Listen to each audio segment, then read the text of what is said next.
ये आकाशवाणी है। अब आप आशुतोष जैन से समाचार सुनिए।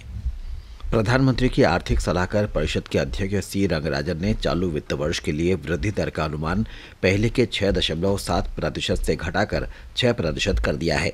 उन्होंने कहा कि विनिर्माण क्षेत्र चिंता का विषय बना हुआ है, इसलिए वृद्धि दर का अनुमान कम करना पड़ा है। उन्होंने कहा कि चालू वित्त वर्ष की दूसरी छमाही में अर्थव्यवस्था में उल्लेखनीय सुधार होने और पूरे वर्ष के लिए वृद्धि दर 6% के आसपास रहने की संभावना है। श्री सी रंगराजन ने कहा कि पहली तिमाही की तरह ही दूसरी तिमाही में भी आर्थिक विकास दर 5.5% रहने का अनुमान है, क्योंकि इस तिमाही में औद्योगिक उत्पादन में कोई खास सुधार नहीं हुआ है।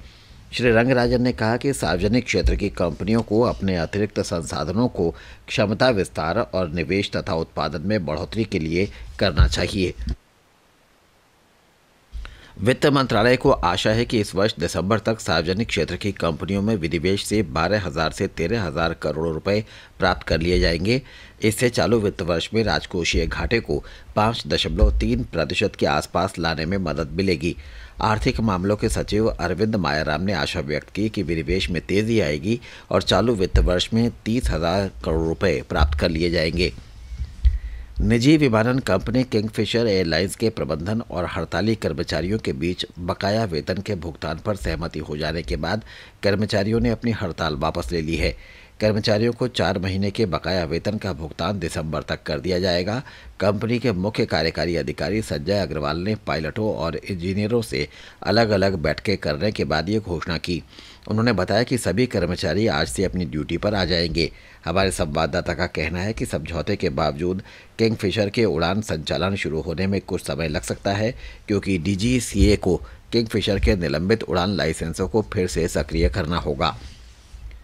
कानून मंत्रालय ने राष्ट्रीय सुरक्षा जैसे संवेदनशील मुद्दों पर प्रधानमंत्री कार्यालय के अधिकारियों को लोकपाल की पूछताछ से छूट देने का समर्थन किया है। मंत्रालय ने लोकपाल विधेयक के बारे में राज्यसभा की प्रवर समिति को बताया कि प्रधानमंत्री कार्यालय के अधिकारियों को उन संवेदनशील मुद्दों पर पूछताछ से अलग रखने के लिए विधेयक के मसौदे में बदलाव की ज़रूरत है, जिनके बारे में इस विधेयक में प्रधानमंत्री को ये छूट दी गई है।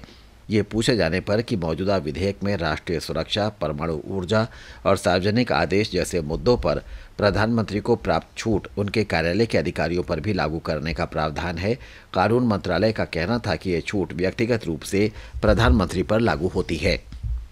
कृषि मंत्री शरद पवार ने कहा है कि सरकार गन्ने की पेराई में प्रगति को ध्यान में रखते हुए 3 महीने के बाद ही सफ़ेद तथा कच्ची चीनी की आयात शुल्क की समीक्षा के बारे में कोई फैसला करेगी।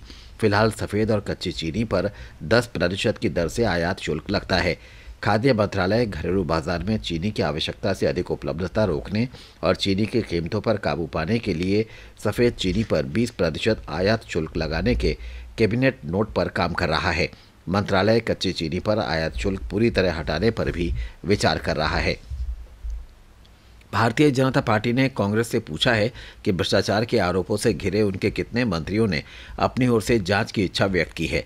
पार्टी प्रवक्ता निर्मला सीतारमण ने संवाददाताओं से कहा कि भाजपा अध्यक्ष नितिन गडकरी ऐसे पहले नेता हैं जिन्होंने स्वयं अपने पर लगे आरोपों की जांच एजेंसियों से कराने को कहा है। प्रधानमंत्री ने जाने माने हास्य कलाकार जसपाल भट्टी के निधन पर शोक व्यक्त किया है। डॉक्टर मनमोहन सिंह ने अपने शोक संदेश में कहा कि जसपाल भट्टी के निधन से देश ने एक ऐसा व्यक्ति खो दिया है जिसने सार्वजनिक जीवन में ईमानदारी को एक अनोखे ढंग से पेश किया। संसदीय कार्य मंत्री पवन कुमार बंसल ने भी भट्टी के निधन पर गहरा शोक व्यक्त किया। दुनिया भर से 20 लाख से अधिक ज़ायरीन हज के लिए सऊदी अरब पहुंच चुके हैं। ये ज़ायरीन मीना से अराफात पर्वत के लिए रवाना हो रहे हैं।